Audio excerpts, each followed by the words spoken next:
He was dragging a tiny child across the ground and bringing him before Genghis Khan. That child was no ordinary child.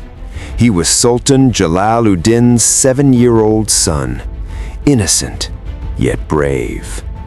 The Mongols threw him onto the ground before Genghis Khan.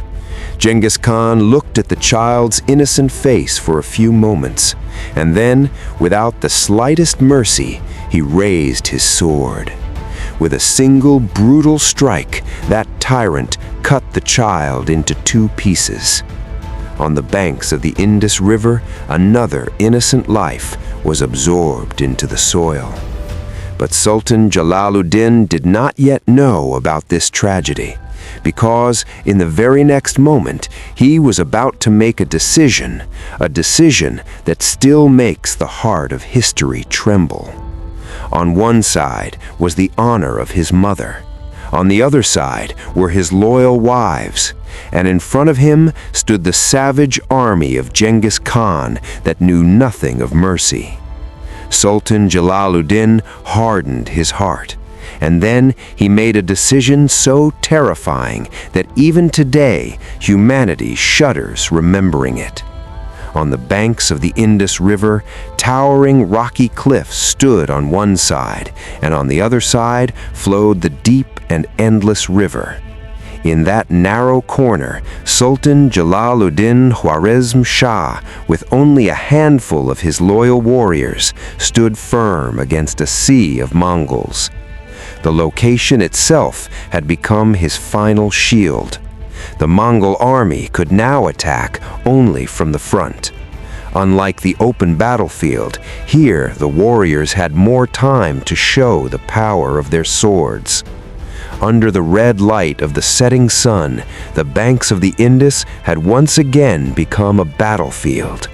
Just a few hours earlier, this battle had stretched for miles, but now the entire front had shrunk to a small corner on the bank of the Indus.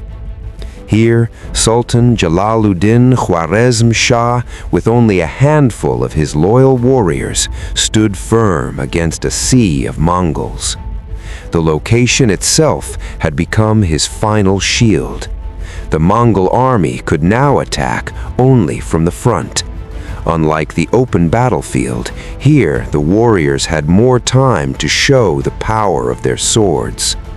Under the red light of the setting sun, the banks of the Indus had once again become a battlefield. Just a few hours earlier, this battle had stretched for miles, but now the entire front had shrunk to a small corner on the bank of the Indus. Here, Sultan Jalaluddin Khwarezm Shah, with only a handful of his loyal warriors, stood firm against a sea of Mongols, until the last breath and the last drop of blood. Blood dripped from his sword. Clots of blood had formed on his hands. His armor and clothes were covered with dark red stains. And whenever Sultan Jalaluddin shouted, "Allahu Akbar," and leapt upon the enemy like a wounded lion, the Mongol ranks would scatter for a moment. Enemy soldiers would fall back, but moments later, fresh Mongol units would surge forward again, attacking with renewed fury. Meanwhile, the Sultan's closest companions were falling one by one, drinking the cup of martyrdom, and the enemy circle was slowly growing tighter. From morning till evening, after hours of relentless fighting, the warriors' bodies were shattered with wounds and exhaustion. Their hands were growing numb. Sharp pains shot through their shoulders and wrists.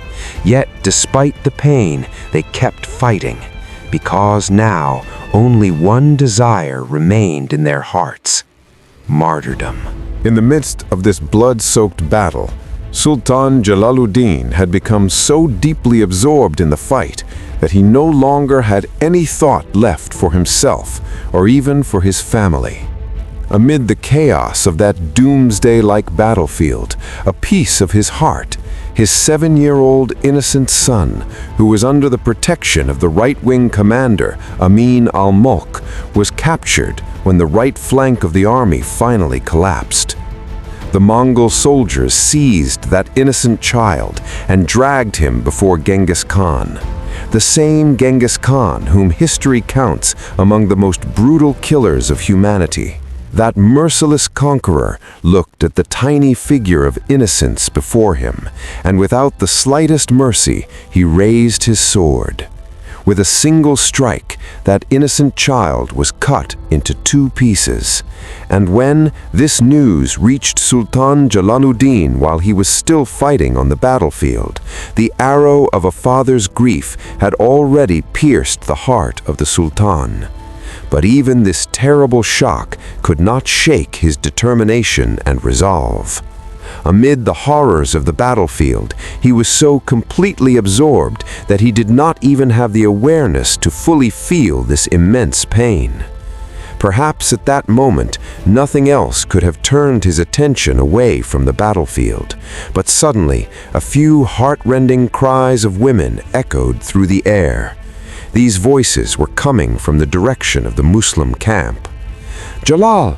Jalal! I swear you by Allah! Kill us!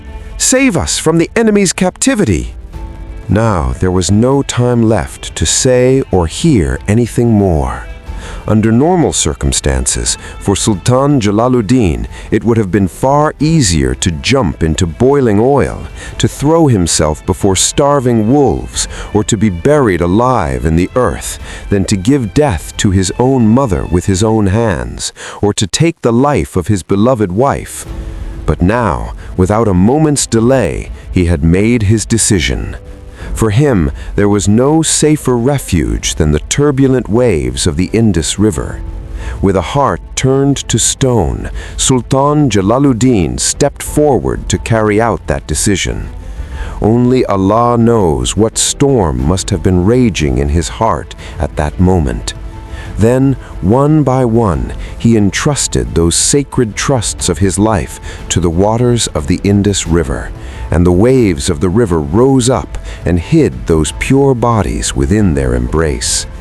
Sultan Jalaluddin did not even have time to shed 2 tears.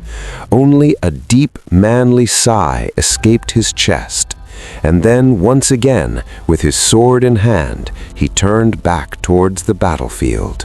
Now, with every strike of his sword, there was fire, and with every attack, several Mongol horsemen were cut down from their mounts and fell to the ground. On the banks of the Indus River, this bloody battle had entered its final stage. Far away, standing on a high vantage point, Genghis Khan watched everything with astonished eyes. Before him, a lone sultan stood firm against the entire Mongol army and had not yet faltered.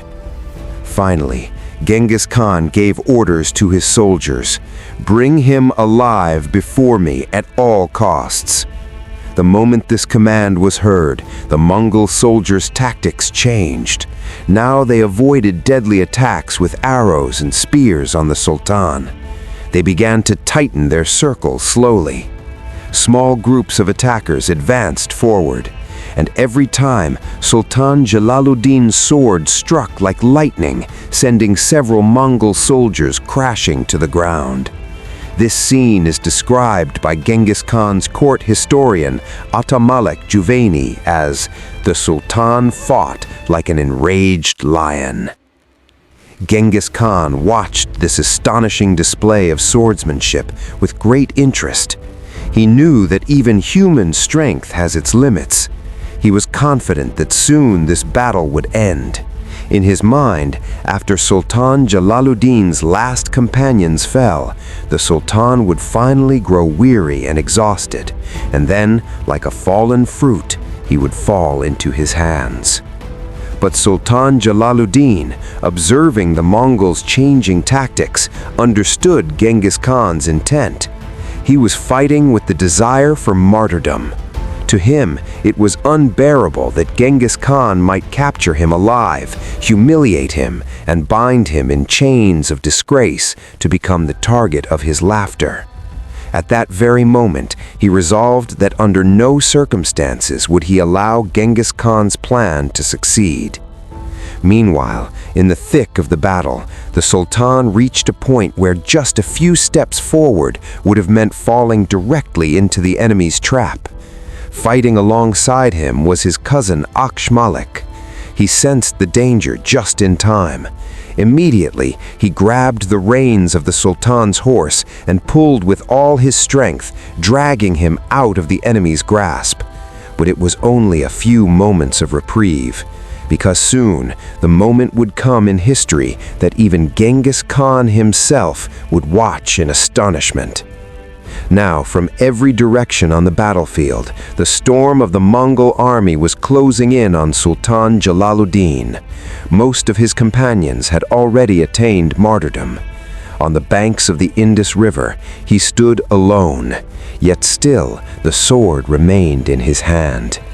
This was the moment when a man faces a choice: either accept a life of humiliation at the hands of the enemy, or embrace death for the sake of his freedom.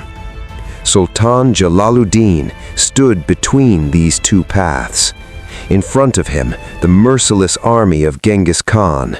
Behind him, the wild and terrifying waves of the Indus River. But in the very next moment, a decision was about to be made. A decision that only a brave warrior or a living legend could make. A decision that even Genghis Khan himself stood silent for a few moments to witness. Invitation to the next part. Did Sultan Jalaluddin really leap into the terrifying waves of the Indus River? Did he manage to escape capture by Genghis Khan? And what was the moment that Genghis Khan himself looked at his sons and said, "Every father should be blessed with such a son"? This astonishing scene and the rest of the epic story we will see in the next part.